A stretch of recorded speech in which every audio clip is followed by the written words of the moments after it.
রোজ সকালে হলুদ জল আমলকি জল খেলে লেবু দিয়ে সত্যি শরীরে সারাটা দিন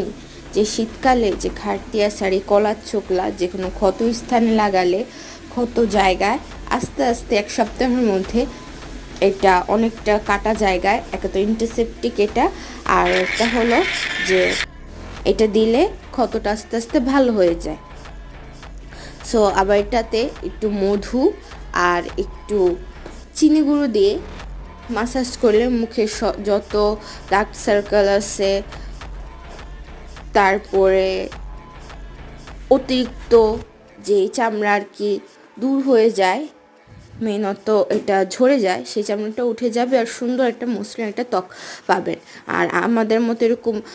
ড্রয়ার ফ্রিজ কাদের আছে যাদের প্রচুর ঝামেলা হওয়ার জন্য, তো আমার মা ঢুকাচ্ছে আমি লাস্টে না পারাতে, তো অবশ্যই কমেন্ট